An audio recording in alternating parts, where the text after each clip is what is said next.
yang telah hadir dan Allah ridhoi pertemuan ini. Dan salawat salam semoga selalu tercurah kepada junjungan kita baginda Rasulullah Muhammad sallallahu alaihi wasallam beserta para keluarganya, sahabatnya, dan semoga Allah sanggupkan kita istiqomah dalam meniti sunnah beliau ya insyaallah. Salam takzim kami kepada seluruh orang tua murid ya dan para dewan guru, para ustadz dan ustadzah di sekolah Al-Azhar Kairo ini. Semoga Allah merahmati beliau-beliau, diangkat tinggi derajatnya karena telah menjadi jalan ilmu sebagaimana qala Rasulullah Muhammad SAW mengingatkan orang yang menjadi jalan ilmu itu dipuja-puji oleh seluruh penghuni langit, bahkan hewan-hewan sebagaimana semut di dalam lubangnya, ikan di lautan. Masya Allah. Sila kita berharap semoga pertemuan ini jadi manfaatnya insya Allah. Ini dengan orang tua murid dan para guru berarti ya. Kita mau meluruskan yang tadi sudah dibahas juga, bahwa terkait tujuan kita yang paling utama ini pasti pengen anak-anaknya jadi anak yang baik tentunya. Salah satunya adalah dengan disekolahkan. Cuman kadang kalau ditanya secara umum, Bu, anaknya sekolah biar apa? Kadang ada yang jawabnya pinter dan lain-lain, dan itu semua bagus Bu ya, bagus. Tapi sekali lagi mengingatkan bahwa tujuan pendidikan di dalam Islam ternyata utamanya bukan bikin pinter. Pinter hanya bonus, efek samping. Apa tadi? Yang tadi pagi masih ingat mungkin pada dewan gurunya, Quran surat ke-62 Al-Jumu'ah ayat keduanya, A'udzubillahi minasyaitonirrajim, Bismillahirrahmanirrahim, Rabbishrah li sadri wa yassir li Quran surat 62 ayat keduanya, Huwallazi ba'atsa fil ummiyina rasulam minhum yatlu 'alaihim ayatihi wa yuzakkihim.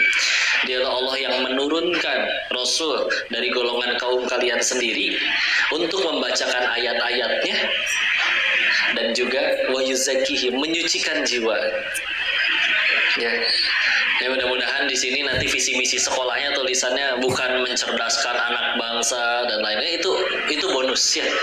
Karena ternyata yang kami ketahui, ternyata menyucikan jiwa. Karena punten saya lagi Bu, kita nggak pernah kekurangan orang pinter, betul? Di luar sana ada yang nggak sholat nggak? Tapi ada yang pinter, ada juara olimpiade ini itu. Tapi punten kita tahu, pinter jiwanya kotor, masalah besar Bu. Sebagaimana kita tahu misalkan maling, kalau malingnya bodoh pengen nyuri ayamnya nggak ketangkep, malah malingnya yang ketangkep karena bodoh. Yang repot kan kalau malingnya pinter, nyurinya sendirian, yang kelaparan jutaan rakyatnya. Ini agak repot ya. Apalagi ngecek pinternya dari mana? Dari nilai. Gimana ngelihat nilainya? Kan bisa beli kunci, pasti nilainya bagus. Atau bahkan nggak usah sekolah, ijazah bisa beli di negeri ini. Udah gitu tahu-tahu jadi pemimpin. Ya. Yuk. Rasul datang ke orang kafir Quraisy itu bukan niat bikin pinter. Orang Quraisy udah pinter dari sananya. Bahkan Allah yang berfirman, ila fihim rihlatasyita iwas-shaif. Rihlah, bepergian ya, jalan-jalan. Kita jalan-jalan ngabisin duit, orang Quraisy rihlah itu jadi duit tuh. Pinter dagangnya. Terus Rasul datang pengen bikin mereka pinter? Enggak. Ingin menyucikan jiwa mereka. Izin para ibu-ibu, bapak yang dirahmati Allah, ibu misal punya anak terkenal, viral, tampan, cantik, followers banyak, uang banyak, tapi ibu diperlakukan seperti film azab Indosiar, mau? Nggak kan ya, sepakat tuh, bulat suaranya. Tapi misalkan Bu, ternyata mungkin matematikanya agak kurang Bu. Nah, 2 tambah 2 berapa ya nak? 5 Bu. Tapi sebelum subuh udah bangun, anak-anak yang lain mah harus dibangunin. Itu pun susah banget banguninnya. Dia sebelum subuh udah bangun, anak-anak lain masih kenalan sama Iqra, dia udah ngapalin juz 29. Anak-anak lain mesti dimarahin baru mau bantuin orang tuanya, dia udah menawarkan bantuan. Pengen Nyuciin jiwa, ya. Bismillah. Mulainya dari mana? Karena semuanya pasti ini jadi guru nih. Karena kalau ada yang menganggap bahwa kan udah disekolahin, tolong jadi pinter, nggak bisa, ya. Maka tadi setiap kali ngajian biasanya diawali dengan bacaan doanya Nabi Musa. Rabbi shrahli sadri. Apa artinya? Lapangkanlah dadaku, wa yassirli amri, mudahkanlah urusanku, wahlul 'uqdatam min lisani, lepaskanlah kekakuan, kekeluhan di lidahku, ya. Yafqahu qawli, agar mereka mengerti. Dari surat Toha, ya, 25, 26, 27, 28. 4 ayat itu dibaca jadi satu. Ya. Pertanyaan yang paling umum, kenapa Nabi Musa minta supaya kekeluhan di lidahnya dihilangkan? Tafsir yang paling banyak dihafal adalah karena dulu Nabi Musa makan bara api. Ya. Tapi ada ulama tafsir lain waktu ngaji dengan Ustadz Budi Ashari, beliau bilang kayak gini. Beliau tidak sependapat dengan itu.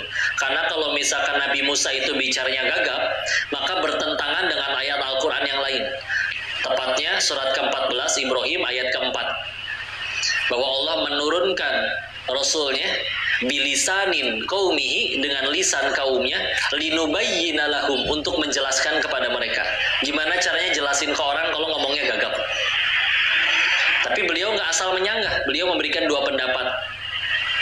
Satu, kenapa minta kekeluhan di lidahnya? Karena Nabi Musa pernah makan jasanya Firaun. Kapan kok? Loh, beliau kan diangkat anak sama istrinya. Istrinya dapat nafkah dari siapa? Loh, Firaun. Berarti yang ngasih makan Nabi Musa secara tidak langsung Firaun. Makanya dakwah paling repot ke orang tua kan? Karena kita terlalu banyak makan jasa beliau. Ya. Sehingga akhirnya ketika Nabi Musa harus berdakwah ke Firaun, kena. Kamu bukannya bocah yang dulu saya kasih makan ya? 1-0. Ya. Kagok pasti lidahnya. Yang kedua, karena Nabi Musa sendiri pernah melanggar peraturan Firaun. Kapan kok? Surat 28 Al-Qasas, yang diceritakan orang Kibeti, orang Mesir sama orang Bani Israel ada yang berantem ya. Dipisahin rese, ditonjoklah salah satunya, meninggal sekali tonjok. Lalu melarikan diri ke negeri Madian. Sebagian ulama berpendapat itu sejaman dengan zamannya Nabi Shu'aib alaihi salam atau tidak. Tapi sampai di situ ya, menikah di negeri Madian, diceritakan di surat Al-Qasas. Tapi ketika akhirnya harus berdakwah, kena. Kamu bukannya dulu pernah melanggar peraturan juga ya? Jadi ini ada 2 hikmah yang luar biasa dari bacaan yang sering kali kita hafal dan baca itu ya. Terutama bagi dewan guru, para pengajar, nggak cuman mereka saja, tapi juga para orang tua yang juga tentu pasti ngaji sama anaknya di rumah. Ya, dalam mengajar itu tadi 2 pelajaran dari Nabi Musa adalah jangan terlalu banyak makan jasa dan jangan berbuat sesuatu yang menurunkan izzah. Ini contoh ya, misalkan seorang guru tahu itu restoran di depan nih punya orang tua murid, saya makan di sana pasti gratis. Misal ya, dan ketika akhirnya makan dan beneran gratis, halal nggak? Halal. Tapi kalau suatu saat harus ngedakwahin yang punya restorannya, kena tuh. Kamu bukannya yang dulu suka nebeng makan ya?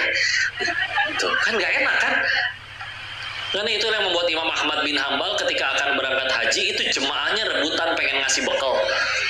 Tapi ditolak semuanya. Imam Ahmad lebih rela ketika di Mekah bertahan hidupnya jadi kuli panggul setiap kali ada kabilah yang baru datang. Nama beliau sudah viral, tapi karena waktu itu nggak ada Google, jadi nggak tahu mukanya yang mana. Beliau nggak mau menerima sesuatu tanpa melakukan apapun. Yang kedua tadi ya, jadi jangan ngelanggar peraturan. Punten ya, kita kalau bicara ilmu hadis, di ilmu mustalah hadis, untuk hadis jadi sahih kan syaratnya 5. Ittasalus sanad adalah turawi, hafalannya dobit, tidak ada syadz dan tidak ada ilat. Di situ salah satu syaratnya adil. Adil dalam bahasa Arab itu bukan kayak ada di Indonesia, pisang goreng 4, orang 4, berarti seorang 1, bukan kayak gitu. Tapi termasuk salah satunya dia menjaga dirinya dari sesuatu yang tidak pantas. Sehingga misal Imam Bukhari hidup di hari ini, hakul yakin beliau kayaknya nggak akan nongkrong di warnet sambil main game. Meskipun hukum main gamenya bisa jadi tidak dosa, mubah.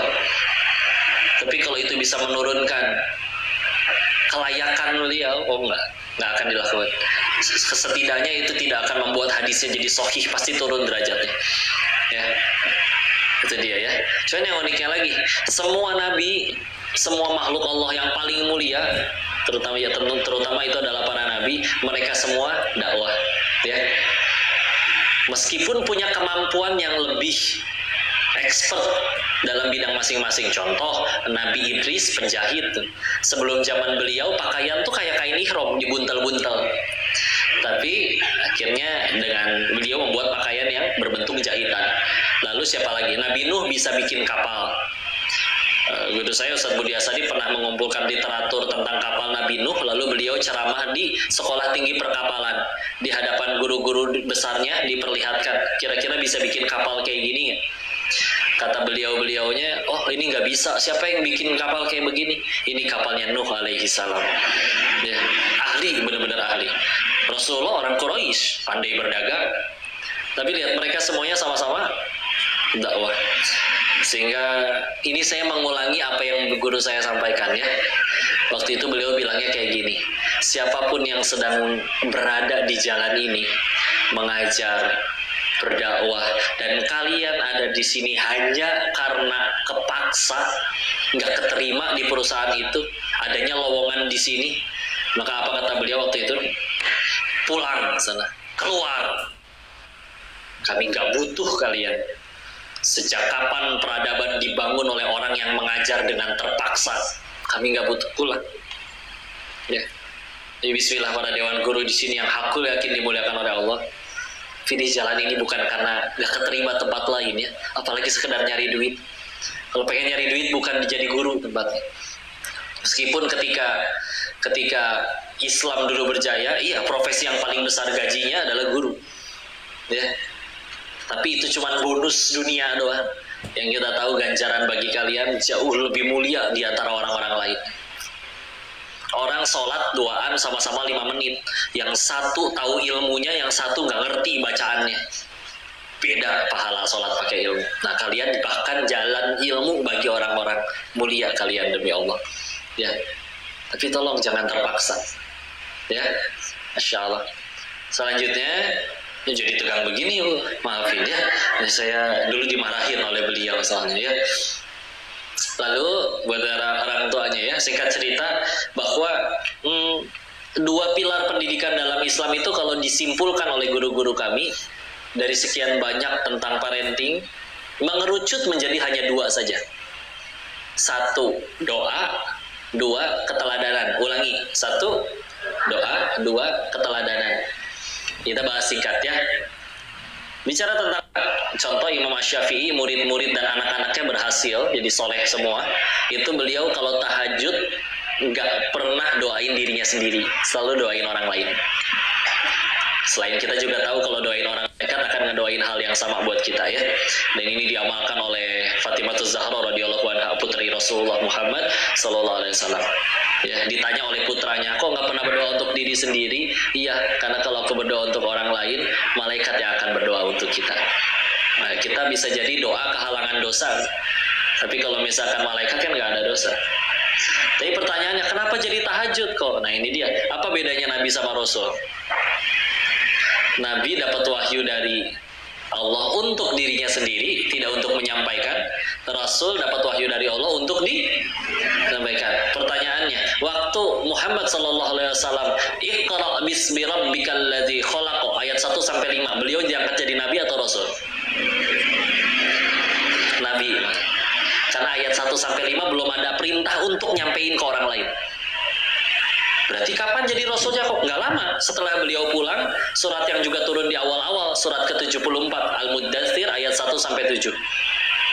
Ya ayyuhal muddatsir qum fa'adir wa rabbaka fakabbir wa thiyabaka fatahhir. Teruskan ya. Ayat keduanya, qum, bangkit, fa'adir, dan berikan peringatan. Nah, udah. Tapi ternyata sebelum diperintahkan memberikan peringatan bagi orang-orang, turun surat sebelumnya, surat 73 Al-Muzammil. Yang ayat keduanya sama, ya ayyuhal muzammil qumil laila illa qalila nisfahu aw yanqus minhu qalila aw zid 'alaihi wa rattilil qur'ana tartila. Ayat keduanya kum juga kan? Kum, bangun, bangkit, min laila, dari sebagian malam, illa qalila, kecuali cuman sedikit. Nah, Nabi disuruh bangun malam buat apa? Sholat, masa ngeronda ya? Kapan bangunnya? Nisfahu, setengahnya, awingkus minhu qalila, atau kurangi sedikit. Sehingga kita mungkin mirip sama Nabi ya, bedanya tipis. Beda tipisnya di mana kok? Nabi tengah malam sudah bangun, kita tengah malam masih bangun. Tipis kan? Ya, tapi efeknya luar biasa ya. Apalagi kalau begadangnya untuk sesuatu yang tiada artinya ya. Jadi lagu ya. Ya benar loh. Kiai Haji Arifin Ilham, guru kami di Azikro Bogor, almarhum, beliau pernah bilang kayak gini, orang ahli tahajud itu diberikan oleh Allah yang namanya haibah jalaliyah.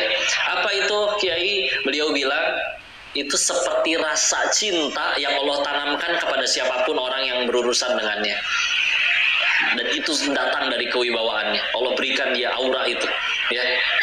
Sehingga punten, misalkan dua orang berbicara hal yang persis sama, yang satu tapi ahli tahajud, yang satu nggak pernah tahajud, Allah bisa gerakin hati yang ngedengarnya pengen ngikutinnya yang ahli tahajud. Saya udah sering dengar loh materi ini, kok kalau beliau yang ngomong pengen ngamalin ya? Oh itu beda. Yuk minimal bu, yuk. Aceh itu enak banget buat tahajud tuh, karena bangun jam 5 masih bisa tahajud tuh. Apalagi kalau azannya 5:30.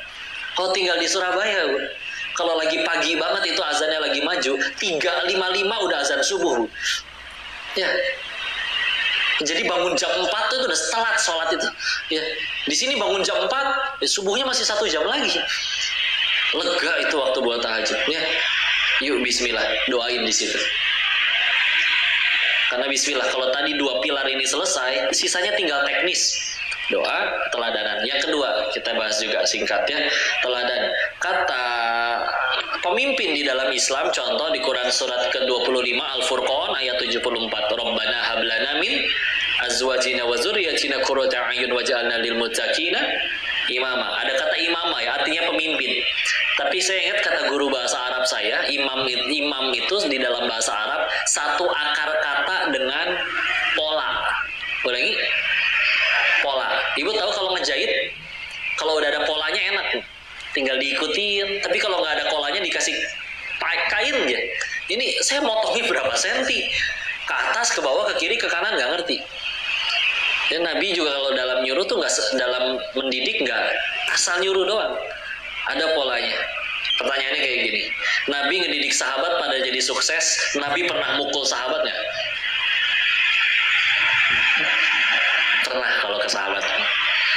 Ibnu Abbas contohnya ikut masbuk sholat tahajud di sebelah kirinya Nabi, sama Nabi dipindah ke kanan sambil dijewer kupingnya, pindahin ke kanan. Nah, itu satu. Tapi mungkin ini yang lebih dikenal oleh orang banyak ya. Menjelang Nabi akan wafat, beliau pernah tanya, siapa yang pernah aku zolimi, balas hari ini juga. Ada yang angkat tangan kan ya?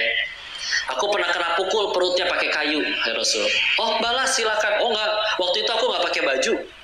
Nabi lepas pakaian atasnya, kelihatan perutnya sedang diganjel batu karena sedang menahan lapar. Sahabat yang lain udah pada geram, berani-beraninya ini orang. Tapi kita tahu hadisnya, akhirnya orang itu mukul Nabi atau meluk Nabi? Meluk, berarti tahu hadisnya ya. Dan dia berkata, ketika ditanya kenapa melakukan itu, karena aku tahu yang berpelukan, bersentuhan kulit denganmu diharamkan api neraka baginya. Sahabat ada yang pernah kena fisik sama Nabi, nggak ada yang dendam, benci, dengki, marah. Kenapa? Keren Nabi itu, teladan, dicintai, dikagumi. Atau contoh, An-Nisa ayat 34, Ar-rijalu qawwamuna 'alan nisa, ayat. Di dalamnya juga ada ayat. Saya izin langsung ke terjemahannya ya. Kalau kita khawatirkan istri berperilaku nusyus, ada 3 caranya. 1, ketika membangkang. 1, dinasehati. 2, ditinggalkan dari tempat tidurnya, ya pindah ke sofa, ke kamar lain, bukan ke rumah janda ya, jangan. Jadi masalah baru itu nanti ya. Yang ketiga boleh boleh dipukul. Tapi ada aturan fikih yang ketat tentang itu ya. Nggak boleh di wajah, nggak boleh meninggalkan bekas. Tapi ini harus digarisbawahi, kalau ke anak dan istri Nabi nggak pernah mukul. Meskipun Nabi sendiri pernah bersabda yang artinya kalau kuda Fatimah yang mencuri, aku sendiri yang potong tangannya. Tapi kalau ke keluarga nggak pernah. Kenapa? Karena beliau baru nyampe tahap nasihat sudah berhasil.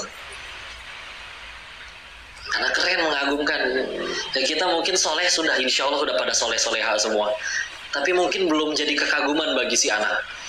Ya, karena kalau udah dapat doa, dapat keladanan, bismillah, insya Allah. Karena saya pernah minta, ini nanti boleh di ini Bu ya, Pak, Bapak Ibu gurunya, nanti ke kelas, bagiin kertas, kasih waktu 5 menit, kertas kosong. Nah, tuliskan di kertas itu keutamaan, kelebihan, kebaikan orang tua kalian ya. Silakan 5 menit. Jangan kaget apa yang terjadi ya. Jangankan 5 menit.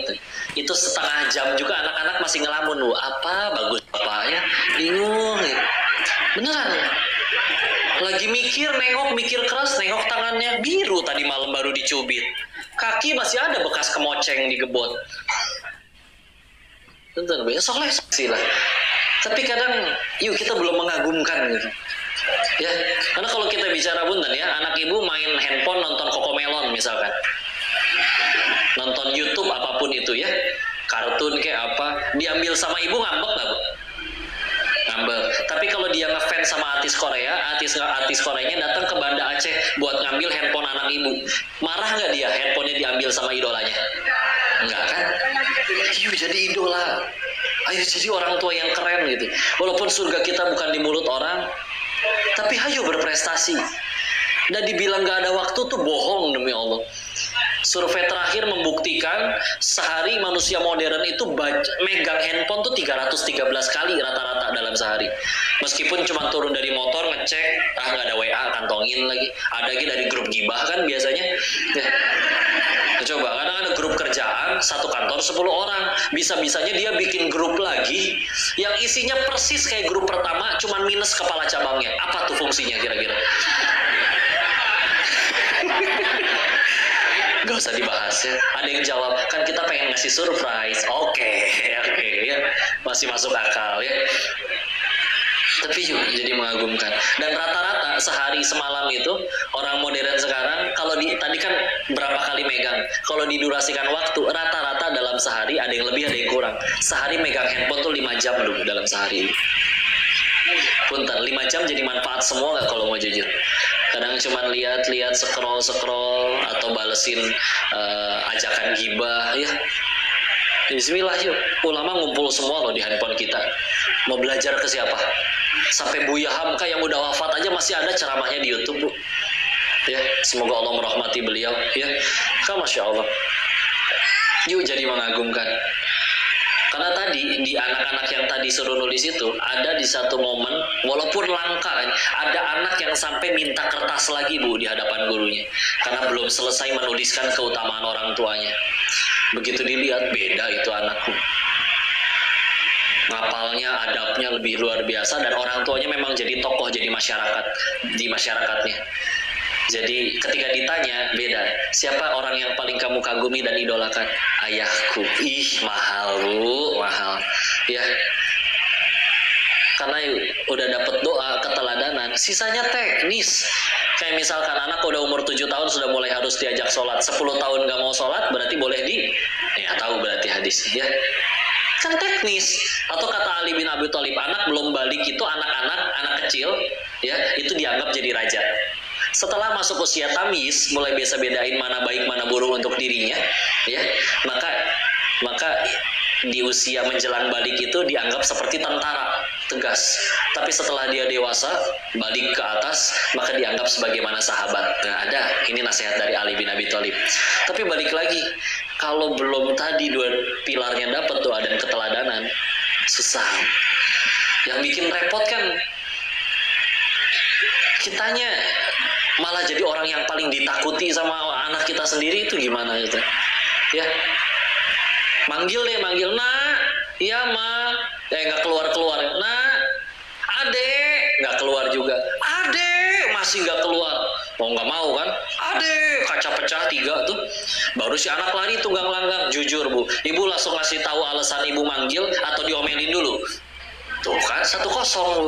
Nah, giliran si anak manggil, ibu di kamar, mama gak denger. Mungkin dari ruang tamu sampai kamar ibu harus naik angkot, mungkin rumah ibu gede nggak ada yang tahu kan. Mama ngejerit, begitu anaknya keluar, begitu ibunya keluar, dijewer, anak kurang ajar, masa manggil orang tua kayak begitu. 2-0 ya. Dan kemarin si anak telat datang kan bukan karena sengaja bikin si mama ngambek, nggak kedengeran.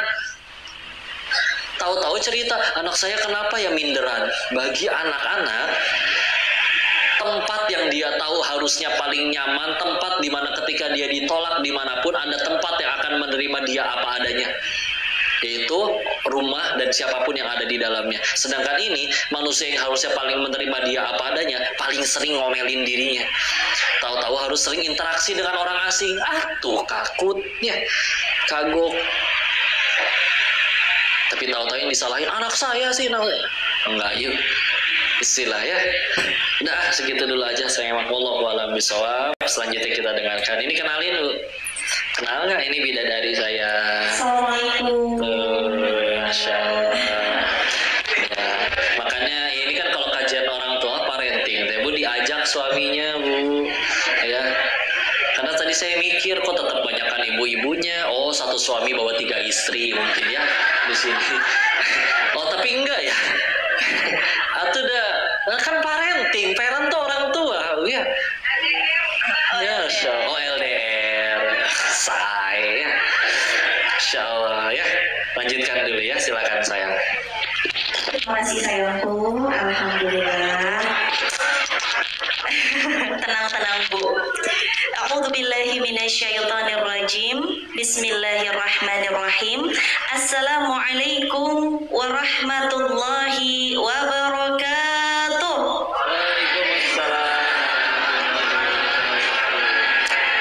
Rabbi syrah li sadri wa yassir li amri wahlul 'uqdatam min lisani yafqahu qawli.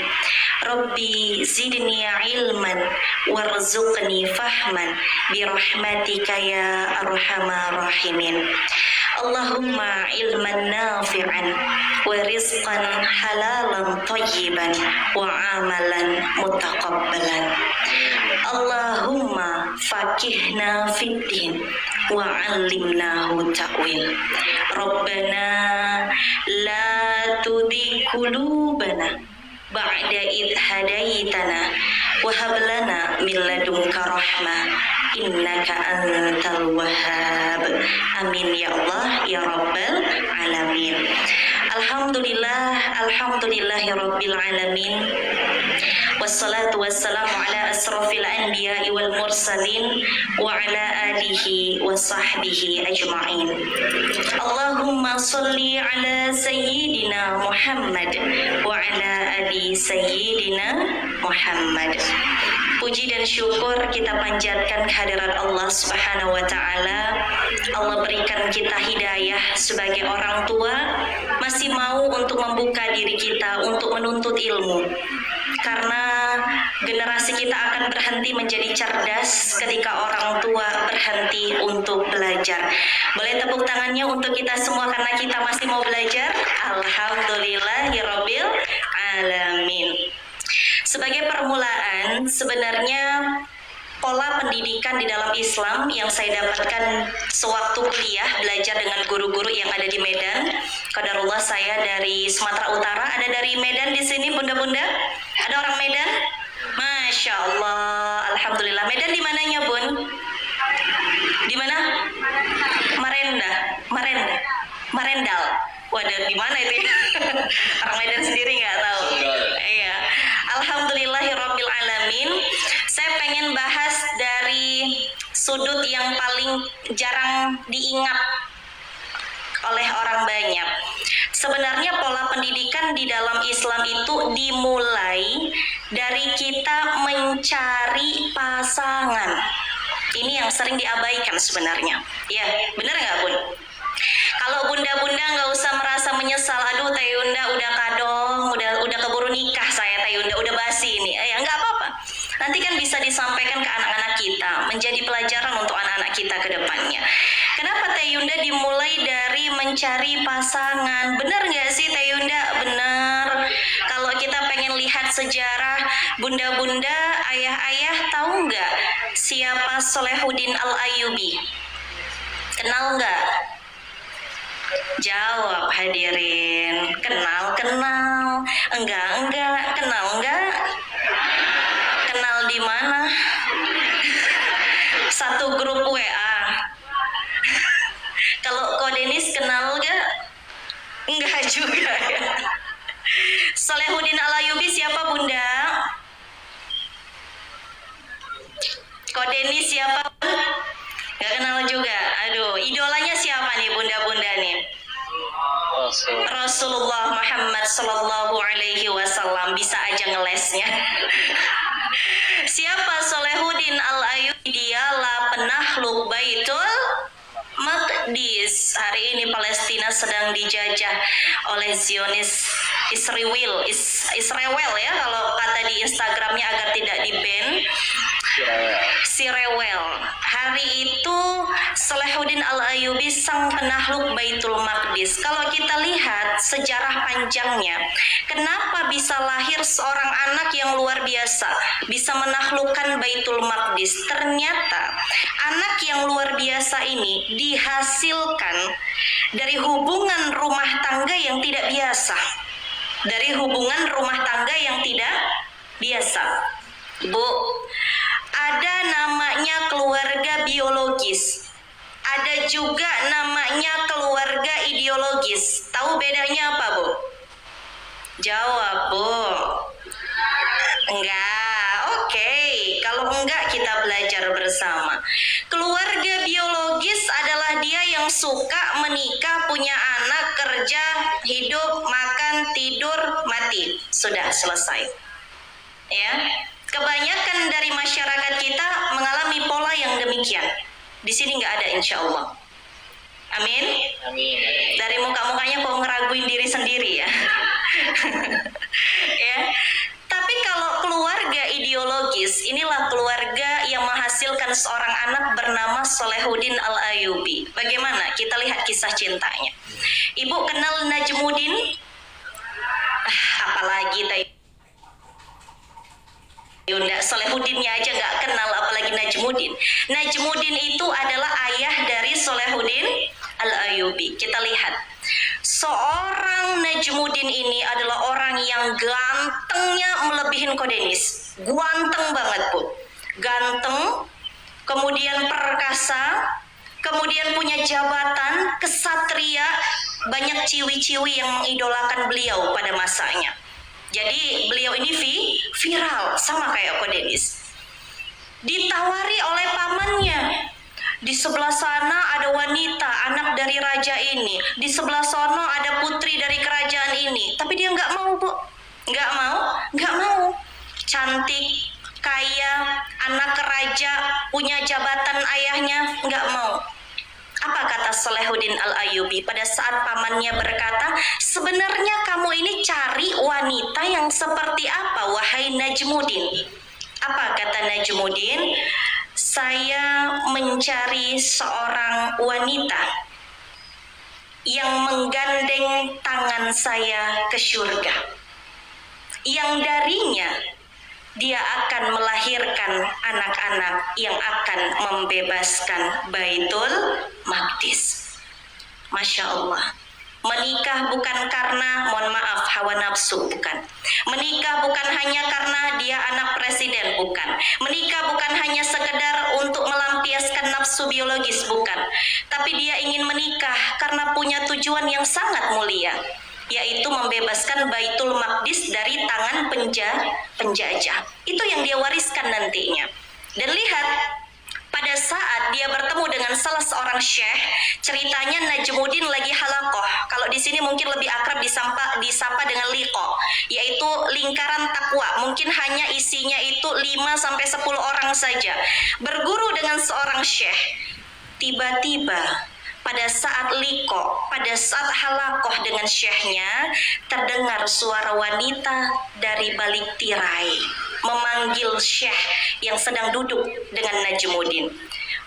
"Wahai syekh, kemari sebentar," kata wanita itu. Kemudian syekh itu bertanya, "Wahai putri, kenapa engkau tidak menerima pria yang kemarin sudah aku tawarkan? Padahal dia adalah kesatria, dia adalah orang terpandang, dia tidak main-main loh nasabnya." Tanpa kita duga, ternyata seorang wanita dari balik tirai ini menjawab, apa jawabannya? "Wahai syekh, saya mencari laki-laki yang dengannya aku akan digandeng ke syurga. Dan darinya aku akan melahirkan anak-anak yang akan membebaskan Baitul Maqdis." Masya Allah. Bagaikan tersambar petir, Najmuddin pada saat itu tertegun. "Ya Rob, inilah wanita yang aku cari-cari selama ini. Tujuan pernikahannya sama, visi misi menikahnya sama, bukan cuma sekedar aku suka dia, dia suka aku, menikah, tidak." Mungkin bagi bunda dan kita dulunya mungkin terlambat, tapi nggak ada kata terlambat untuk generasi kita selanjutnya, betul? Anak-anak kita harus paham, menikah itu bukan cuman sekedar untuk berhubungan biologis, tapi untuk menghasilkan keluarga ideologis yang memiliki tujuan yang sangat mulia. Makanya inilah yang membuat saya waktu memilih suami itu mikirnya bukan cuman sekedar aku suka dia atau enggak, dia ganteng atau enggak, dia kaya atau enggak, tidak. Tapi apakah dia bisa menjadi ayah yang baik untuk anak-anakku kelak? Itulah kenapa saya pilih Ko Denis, Bu.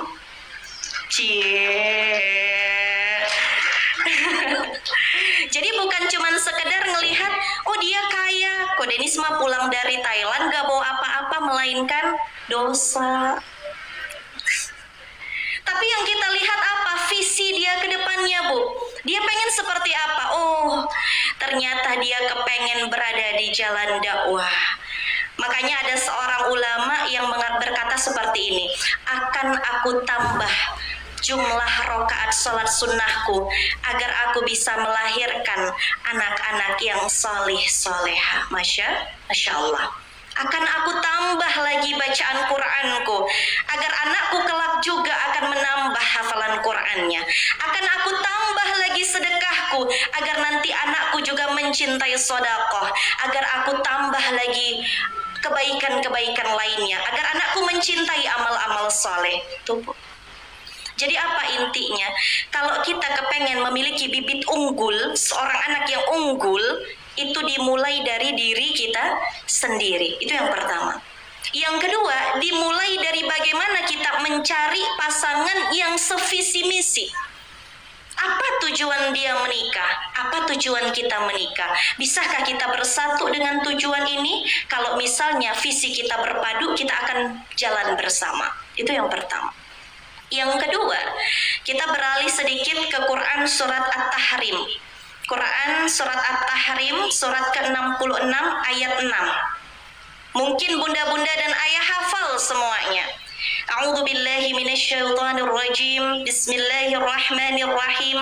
Ya ayyuhalladzina amanu qu anfusakum wa ahlikum nar. Wahai orang-orang yang beriman, peliharalah dirimu baru keluargamu. Jadi anfusakum baru wa ahlikum. Anfusakum dulu, Bu. Garis bawahi ya, Bu. Anfusakum dulu. Allah minta kita pelihara diri kita dulu sebelum kita memelihara keluarga kita. Artinya apa? Jadi baik dulu sebelum kita ngajak anak kita buat jadi anak yang baik. Ini berhubungan dengan apa yang disampaikan oleh Ustadz tadinya, yaitu pola pendidikan Bahkan di dalam Islam yang kami imani ada dua. Yang pertama doa, yang kedua adalah keteladanan. Nah ini Quran surat At-Tahrim ayat 6 ini adalah buah daripada keteladanan. Ku anfusakum, pelihara dirimu dulu, wa ahlikum, baru keluargamu. Contohnya bagaimana Teh Yunda biar gak pusing, sederhana. Misal, nak sholat, tapi si mamahnya masih nonton sinetron, si anak mau sholat gak Bu? Yaitu deril anfusikum wa ahlikum, pelihara diri dulu, kitanya dulu yang sholat tepat waktu, nanti anak mencontoh. Nah, udah hafalan belum hari ini? Sementara si mamanya maraton drakor, nyambung gak Bu? Nah, nyambung. Mamanya suka drakor, otomatis anaknya K-popers. Baru sejalan, betul nggak Bu? Iya. Contoh lagi nih, si ayah. Nah, jangan merokok. Tapi si ayahnya lagi ngebul. Bapak-bapak nih, ya. Awas ya nak, kalau bapak lihat kamu di gang sana merokok, tapi si bapaknya kepergok anaknya di kamar mandi, rokok. Hati-hati, bukan mengharamkan rokok, nggak ada masalah di situ, ya. Itu pilihan masing-masing. Tapi kalau kita kembalikan kepada pendidikan, teladan itu yang utama. Diri kita dulu yang menjadi baik, baru anak-anak mencontoh kebaikan yang serupa, bahkan bonusnya dia bisa menjadi lebih baik daripada kita. Kita meyakini Bu, pengen anak-anak kita jadi anak-anak yang seperti apa Bu? Sukses, kaya, betul Bu? Enggak. Pengen anaknya seperti apa bunda-bunda? Soleh, soleha, ahli Quran. Baik, Yunda ganti pertanyaannya. Bunda-bunda hafal Quran? Wah, masih belajar menghafal Quran? Alhamdulillah, itu jawabannya. Minimal kalau kita belum menjadi seorang penghafal Quran 30 juz, tapi kepengen punya anak seorang hafiz hafizah, minimal kita terus membersamai Al-Quran. Betapa banyak kalau kami bertemu dengan artis-artis hafiz cilik, itu kalau kami tanya ibunya hafal Quran enggak? Enggak. Tapi selalu baca Quran enggak? Setiap hari membersamai Al-Quran. Itu sebagai DP dia kepada Allah, ya Rob ini ikhtiarku. Karena masalah hafal atau tidak hafal itu kekuasaan Allah. Tapi soal mau atau tidak mau itu soal diri kita. Allah tidak melihat hasil, tapi Allah melihat usaha, perjuangan kita. Makanya kita harus sepakat, kalau kita kepengen anak kita soleh, tingkatkan kesolehan kita. Kita kepengen apa nih? Kami berdua kepengen anak kami menjadi seorang pendakwah juga, yang menyeru kepada yang ma'ruf, mencegah dari yang mungkar. Maka komitmen kami bersama, dakwah kami harus lebih kencang. Jumlah hafalan ayat Al-Quran harus lebih banyak, ya. Adab lagi harus lebih ditingkatkan. Kenapa? Karena ikhtiarnya kepengen anak jadi pendakwah, Bu. Terus gimana kalau saya kepengen anak saya jadi pengusaha? Lah, ibu sedekahnya yang banyak. Jadi pengusaha yang dermawan nanti anak-anak kita, pengusaha yang hafal Quran anak-anak kita. Itu dimulai dari siapa, Bu? Dari kita. Makanya kalau ada, saya kurang sepakat kalau ada ditanya, itu anaknya kenapa ya bisa gitu? Iya, itu si anak itu tuh bandel tuh, anak saya bandel, Bu. Nggak ada anak yang bandel. Yang ada orang tua yang tidak mau meningkatkan taraf kebaikan di dalam dirinya. Memang ada seorang anak yang akan menjadi ujian bagi orang tuanya. Memang ada. Tapi kita bisa berikhtiar. Kita bisa berdoa. Kita bisa meminta kepada Allah Subhanahu wa taala agar dianugerahkan anak-anak yang salih salehah. Robbi habli minas salihin. Bukankah itu doa yang kita panjatkan waktu pada saat istri kita sedang mengandung? Waktu ibu-ibu sedang mengandung, bukankah ibu selalu mengulang-ulang doa, Robbi habli minas solihin, Robbi habli minas solihin. Lah ketika anaknya lahir, bukannya ibu bacakan ayat-ayat Al-Quran, tapi malah ibu kasih koko melon. Ya Bu, di sini ada nggak kena penyakit koko melon juga? Nggak ada ya Bu ya, Alhamdulillah. Sederhana saja, pola pendidikan di dalam Islam yang pertama dimulai dari bagaimana kita mencari pasangan yang sevisi misi, sesurga. Apapun itu. Ada yang kepengen menaklukkan Baitul Maqdis, ada. Ada yang kepengen mencetak para hafiz-hafizah, ada. Pilihlah pilihan yang mendekatkan kita kepada Allah Subhanahu wa taala. Yang kedua, kunci perubahan itu dimulai dari diri kita sendiri. Dimulai dari sekarang ya Bu ya. Ada 3. Yang pertama dimulai dari diri sendiri. Yang kedua dimulai dari hal-hal yang kecil. Yang ketiga dimulai dari sekarang. Ada enggak dalilnya Teh Yunda? Ada dong. Kita nih mulai dari bangun tidur sampai mau tidur lagi ada aturannya dari Allah Subhanahu wa taala. Quran surat Ar-Ra'd ayat 11. Innallaha la yughayyiru ma biqaumin hatta yughayyiru ma bi anfusihim. Allah tidak akan merubah keadaan suatu kaum sebelum kaum itu sendiri yang mau merubah keadaan dirinya. Anak kita nggak akan jadi rajin kalau kita malas-malasan. Anak itu meniru, Bu. Anak itu mencontoh. Anak kita nggak akan mau pakai kerudung, toh ibunya juga ke salon wae ngecat rambut warna merah, hijau, kuning, biru, macam-macam. Ya kan Bu? Hati-hati. Kunci perubahan itu kata Allah dimulai dari diri kita sendiri. Kita mau berubah atau enggak? Kalau kita mau, kuncinya satu aja, mau. Walaupun saya nggak soleha ya Rob, tapi akan saya tambah jumlah rakaat salat sunnah saya.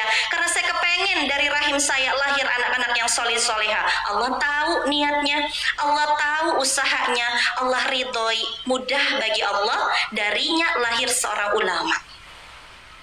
Yang ketiga, poin yang ketiga. Kenapa ya Ustazah? Saya doa Robbi habli minas solihin, tapi anak saya bandelnya, Masya Allah, susah dibilangin, susah disuruh sholat, nggak mau nurut sama orang tua. Nih, kalau kata Ustadz Adi Hidayat seperti ini, Bu, kenapa doa kita belum juga ada jawabannya? Bisa jadi makanan, minuman yang masuk ke dalam tubuh kita tidak halal. Hati-hati, makanan minuman sepenting itu kata Yuda, penting. Ibunya Imam Syafi'i, pada saat Imam Syafi'i ditinggal dengan tetangganya, ibunya nggak tahu kalau tetangganya masukin makanan ke mulutnya Imam Syafi'i. Untung belum ditelan. Begitu datang ibunya, langsung ditepuk-tepuk pundaknya, disuruh muntahkan itu makanan. Kenapa? Karena tidak tahu apakah makanan itu halal atau haram. Kalau makanan sudah masuk ke dalam tubuh kita, menjadi darah daging dalam tubuh kita, mohon maaf, kalau itu haram, anak akan sulit menjalankan ketaatan. Nggak main-main Bu soal makanan dan minuman. Tapi kita harus pilih-pilih dong berarti Teh Yunda. Ya nggak apa-apa. Itu ikhtiar kita Bu. Dan Allah melihat sekecil apapun ikhtiar yang kita lakukan. Lebih repot dong Teh Yunda. Kan sekarang jajan kita nggak tahu ayamnya dipotong pakai bismillah atau enggak. Kalau gitu bekelin anak kita dari rumah. Repot Teh Yunda. Repotnya ibu-ibu mengalirkan pahala yang luar biasa. Makin repot, makin banyak pahalanya. Makin berat, makin besar peluang ke surganya. Nggak ada yang sia-sia. Tidak ada yang sia-sia bagi Allah Subhanahu wa ta'ala. Mungkin 3 itu dulu ya Bu ya, yang harus pelan-pelan kita amalkan. Karena ilmu itu baru jadi manfaat kalau kita amalkan, sekecil apapun itu. Yang pertama, ilmunya adalah sevisi misi dengan pasangan. Ini anak mau diarahkan kemana? Misal kalau kata Ustadz Adi Hidayat, kita punya anak 3. Ini udah tahu, nih anak mau diarahin kemana? Bukan memaksa, diarahkan ya Bu ya. Beda dipaksa dengan diarahkan. Ini jangan sampai salah paham. Beda dipaksa dengan diarahkan. Kalau diarahkan, dikasih fasilitasnya, dikasih circle lingkungannya. Kalau dipaksa, kamu harus masuk situ. Kamu harus jadi akuntan, kamu harus jadi arsitek. Itu dipaksa. Tapi Tapi kalau diarahkan, dikasih lingkungannya, biarkan dia nyaman, nanti dia akan ketemu dengan circle-nya. Tapi kita yang pilihkan, ya. Kenapa Teh Yunda harus seperti itu? Kita punya anak 3, kalau kata Ustadz Adi Hidayat, usahakan salah satu dari anak kita itu menjadi seorang alim. Seorang alim, seorang yang takut kepada Allah, seorang yang benar-benar bertakwa kepada Allah, seorang penghafal Al-Quran dan mendakwahkan Al-Quran. Minimal 1, kalau bisa 3-3-nya, kenapa enggak? Tapi minimal 1, usahakan ada 1 di antara anak kita yang menjadi orang alim, ulama. Ya. Yang 2 bagaimana? Kalau dia pengen jadi orang pebisnis, jadikan dia pebisnis yang hafal Quran. Bukan dipaksa, diarahkan, kasih fasilitasnya, biarkan dia nyaman dengan lingkungannya.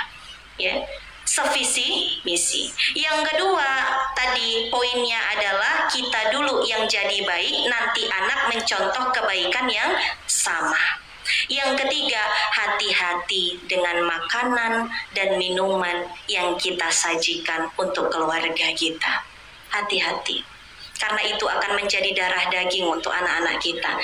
Imam Syafi'i, Masya Allah, ilmunya luar biasa, dan kita pakai sampai sekarang rujukan beliau. Ibunya luar biasa, mati-matian menjaganya agar tidak sepeser atau sesuap nasi pun masuk sebelum ibunya tahu itu halal atau tidak.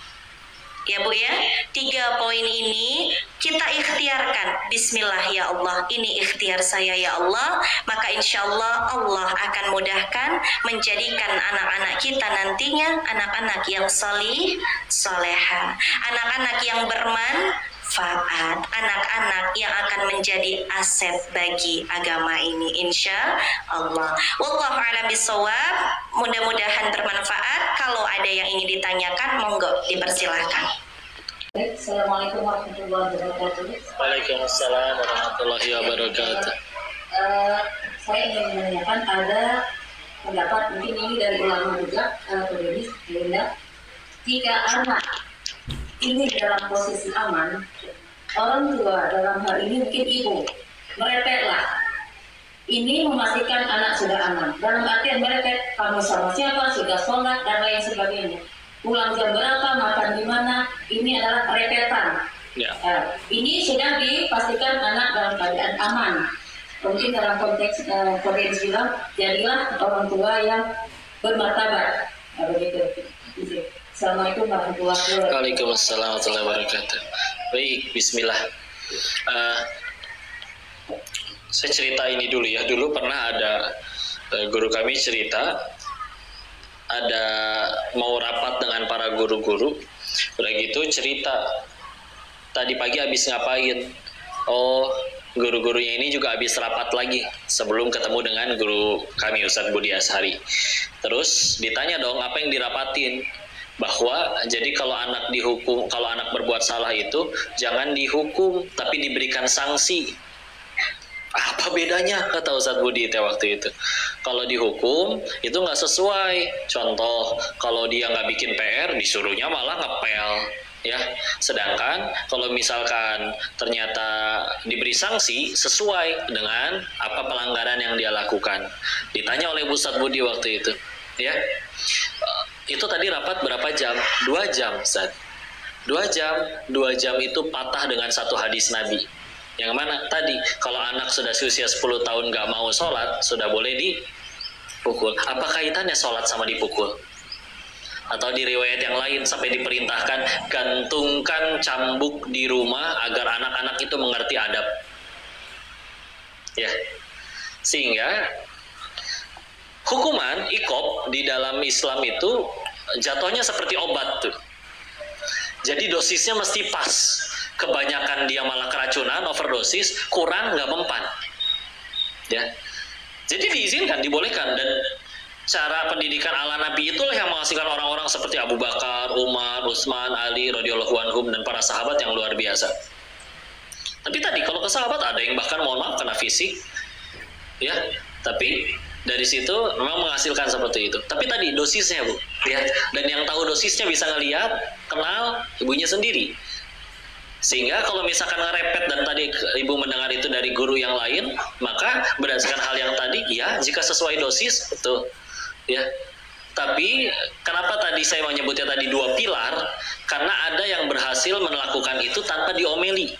Ketika dia sudah membuat si anak itu ngefansnya sama orang tuanya, sehingga akhirnya orang tua pengen ngapain dia ikut tanpa harus direpetin.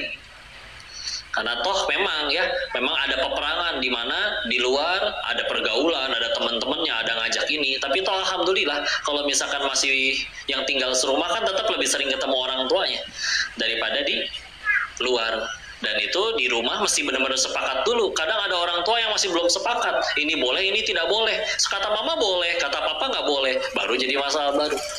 Kan belum sepakat. Ya, kadang boro-boro tidak sepakat, boro-boro bisa sepakat karena dari awal nikahnya pun kadang ya belum ada tujuannya pengen apa? Cuman sekedar dia tipeku, aku juga tipe dia banget, naksir nikah. Sedangkan Masya Allah menginginkan tadi dari ayat yang Al-Furqan ayat 74 yang Rabbana hablana tadi, itu ayat bukannya tentang supaya punya anak cucu sebagai penyejuk mata, tapi ternyata di balik ayat itu Allah menginginkan dari ayat tentang keluarga itu dihasilkanlah muttaqina imama. Gak cuma orang soleh, gak cuma pemimpin, bahkan pemimpin orang-orang yang soleh. Ya, maka ya udah bismillah sebagaimana obat. Kalau misalkan pendapat yang tadi ditanyakan kepada kami, ya di dalam Islam obat sebagaimana obat, hukuman bisa diberikan. Kalau tadi dalam bahasa sebutannya repetan gitu ya, atau ya diomel atau dibawelin, tapi toh itu juga bukti sayang. Yang harus kita lebih pastikan adalah memastikan bahwa ia tahu bawelan ini adalah bukti sayang ya. Karena kalau emang nggak sayang bodo amat itu. Nah ini narkoba, pakai ya sampai overdosis. Nah itu kalau nggak sayang, ya. Tapi kalau sayang pasti nggak akan dikasih, ya. Dan wajar jika merepet. Tapi tadi ya ada dosisnya. Dan bagaimana dosisnya, yaitu banyak lagi faktornya. Tapi berarti dibolehkan, ya. Maka semoga Allah menugerahkan hidayah ya, bisa terus sama-sama dibimbing oleh Allah jadi sekeluarga saleh-salehah. Tambahin saya. Baik, bismillah. Menambahkan sedikit juga.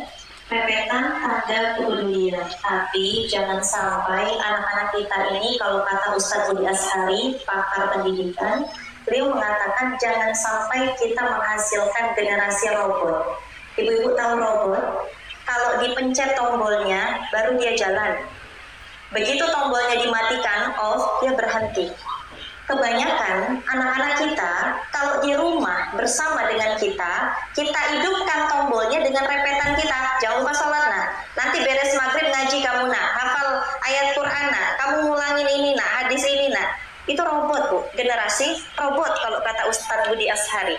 Ya, itu generasi robot, kita pencet dengan repetan kita. Tombolnya on, dia sholat, dia ngaji, dia menghafal dan lain sebagainya.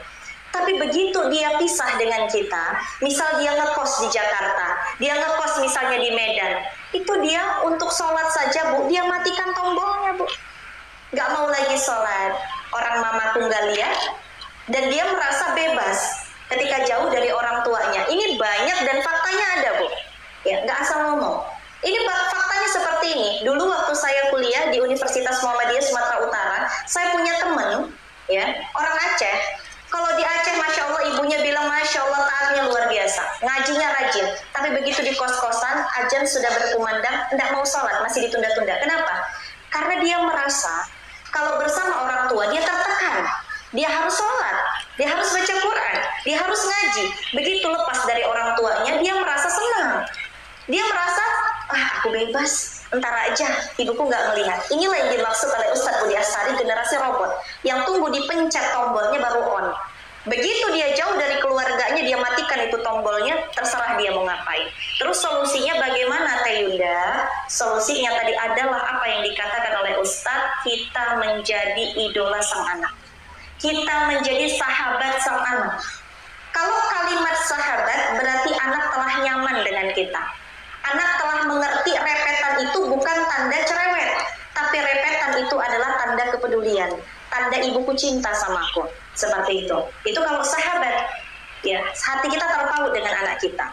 Makanya kalau kata Ustadz Budi Ashari lagi, kita dengan anak jangan pernah merasa kita lebih tinggi dari harus mengajarkan anak sopan santun kepada yang lebih tua. Ini beda tipis, Bu. Ini ilmunya ini agak-agak susah nih memang.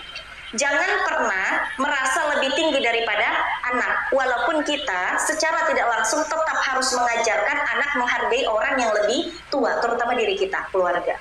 Ya, maksudnya seperti apa Teh Yunda? Kalau sama anak, nada yang biasa volumenya itu sampai 70 turunkan. 50. Anak nadanya berapa? Anak nadanya 20, turun. Kita 20. Kita adalah sahabat untuknya. Kalau anak sudah merasa ibunya adalah sahabatnya, nggak perlu disuruh sholat, Bu. Dia pasti merasa, oh sahabatku selalu ngingatin aku sholat. Karena aku cinta dengan sahabatku, maka yang mencintai akan melakukan apa yang orang yang dia cintai lakukan. Ya, menjadi sahabat bagi anak-anak kita. Yang kedua, setelah menjadi sahabat, kita menjadi seorang yang sangat diidolakan anak.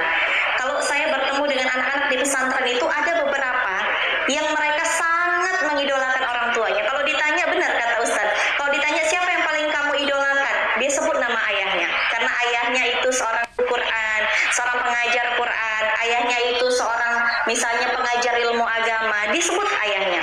Nah dengan itu dia termotivasi, oh ternyata seorang guru pengajar Al-Quran itu keren ya, ayahku itu keren. Karena dia termotivasi dengan ayahnya, tak perlu subuh kita bangunin, dia udah bangun duluan. Kenapa? Ada motivasi yang besar dalam dirinya, melihat kebaikan yang banyak pada diri ayahnya, dan dia kepengen seperti ayahnya atau lebih daripada ayahnya. Jadi dengan merepet ini Bu, jangan sampai kita menghasilkan generasi robot. Oke, anak nurut, tapi kita nggak tahu. Kan kita nggak selamanya 24 jam dekat dengan anak, tau Bu? Bener nggak? Iya. Ketika anak kita harus kuliah di luar negeri kek, luar kota kek, kita nggak bisa. Kita nggak tahu dia ngapain. Satu, serahkan kepada Allah, titip doa yang banyak kepada Allah agar Allah jaga anak kita. Yang ketiga adalah dengan terus menjadikan diri kita lebih baik dan terus menjaga ikatan sahabat itu dengan anak-anak kita. Insya Allah Bu, insya Allah itu yang lebih kuat untuk memotivasi dia menjadi anak yang lebih baik lagi, insya Allah. Wallahu a'lam bishawab. Bismillahirrahmanirrahim. Assalamualaikum warahmatullahi wabarakatuh. Waalaikumsalam warahmatullahi wabarakatuh. Alhamdulillah, rabbil alamin. Allahumma shalli ala sayyidina Muhammad wa ala ali sayyidina Muhammad. Rabbi shrah li sadri wa yassir li amri wahlul 'uqdatam min lisani yafqahu qawli. Alhamdulillah, terima kasih untuk semuanya kepada ayah bunda sekalian yang sudah hadir pada hari ini untuk mengikuti acara seperti dakwah Qadidis. Dan alhamdulillah pada hari yang berbahagia ini Allah izinkan kita berkumpul di lapangan basket SMP Islam SMP Al-Azhar Ibu Banda Aceh, dan ini sangat luar biasa. Waalaikumsalam warahmatullahi. Di sini belum asar ya, karena ini lagi di Banda Aceh. Dia lebih telat azannya, nyari sejam. Seluruh sivitas sekolah Islam Itu TikToknya sama kayak Instagramnya Yunda Faisyah. sekali kepada dua sahabat saya, ada Qadidis dan juga Yunda, yang dimana kami berasal dari salah satu wilayah yang sama, di awalnya di Garut. Baik, mungkin yang bunda sekalian, Iya, istri ini Teh Yunda. Ini Banda Aceh. izinkan saya menyampaikan beberapa informasi berkaitan dengan kondisi Palestina terkini ya sampai hari TikTok lama, udah lama ini. Ini lagi di masjid di Al-Azhar Kairo. Al-Azhar Kairo. Banda Aceh. Ini parenting sih di depan orang tua murid. Nah, pada hari ini kami dapat informasi juga korban jiwa pada hari ini sudah mencapai 10.000 orang, dan itu mungkin sangat luar biasa. Kita nggak bisa membayangkan bagaimana 10.000 Belum mohon doanya ya. akibat gempuran Zionis Israel. Maka daripada itu kami dari DT Peduli berusaha untuk Nikah udah 4 tahun. yang terbaik untuk Waalaikumsalam warahmatullahi wabarakatuh. Muhammad Rodin. Ini tentang parenting. berikhtiar Cincinnya bukan emas ini, bantuan ke Palestina. silver ya kalau nggak salah, perak. Di sana program-program yang sudah kita jalankan ada beberapa yang memang sekarang sangat-sangat dibutuhkan. Tapi kebutuhan mereka begitu mendesak sekarang sangat ada. Jadi pada hari ini kami dari DT Peduli mengajak ayah bunda sekalian untuk ikut berpartisipasi membantu saudara kita yang ada di Palestina. Nah, kebutuhan apa ayah bunda sekalian yang dibutuhkan di sana. Untuk sekarang yang sangat dibutuhkan adalah medis dan juga obat-obatan, sembako, dan juga yang paling penting adalah tempat tinggalnya yang hampir semua rata dengan tanah dibombardir oleh virus Israel. Jadi pada hari ini insya Allah dari teman-teman DT Peduli, relawan-relawan kita yang nanti akan mengedarkan kotak dan akan memberikan kotak-kotak infonya untuk diedarkan kepada ayah bunda sekalian. Maka kami harapkan untuk ayah bunda sekalian bisa memberikan hadiah-hadiah terbaik untuk saudara kita di sini. Dan tidak hanya itu, kami juga mengajak ayah bunda sekalian yang ingin berkomitmen untuk menitipkan sedekahnya, infaknya untuk saudara kita di Palestina. Kami sangat siap membantu untuk menyalurkan. Nah, mungkin bagi teman-teman relawan yang sudah standby di belakang, barangkali bisa langsung berjalan ke depan ke kotak-kotaknya. Insya Allah kita harapkan sedekah dari ayah bunda sekalian, walaupun wilayahnya kecil, tapi itu sangat berbahaya untuk teman-teman kita, saudara kita di Palestina. Ya. Untuk bagi ayah bunda sekalian yang ingin berkomitmen, nanti bisa menjumpai teman-teman kita relawan yang ada di Gerai. Tidak harus ayah bunda sekalian menitipkan donasi komitmennya hari ini, bisa hari ini, besok ataupun lusa, dan nanti bisa langsung bisa berhubung ke kantor kita di Jalan Teguh Muhammad Daud Ibrahim nomor 56 Simpang DPKP Kota Banda Aceh. Ya. Yes, silakan sambil diedarkan. Kita sambil tunggu beredar ya, dan menguatkan. Ini dulu ada seorang pengusaha soleh ya, punya kebiasaannya aneh. Setiap hari cuma disisain buat belanja besok, terus sisanya habis untuk sedekah. Teman-temannya suka pada nanya, kamu nggak sayang gitu sama harta kamu? Invest dong seperti kita. Beliau jawabnya malah lebih unik lagi, justru saya sayang banget sama harta saya, makanya pengen saya bawa mati. Gimana caranya bawa mati? Ditransfer ke rekening akhirat. Jadi bagi yang sudah masuk ke situ atau nanti akan berkomitmen, selamat ya, karena telah mentransfer uangnya ke rekening akhirat. Tetap milik kalian dan akan bertambah, aku yakin. Pokoknya kalau misalkan ada yang jatuh miskin gara-gara sedekah, datang ke kami ya. Cerita aja, tapi ya nggak digantiin ya. Bapak Ibu, Palestina cepat atau lambat pasti akan merdeka karena itu adalah janji Allah Subhanahu wa Ta'ala.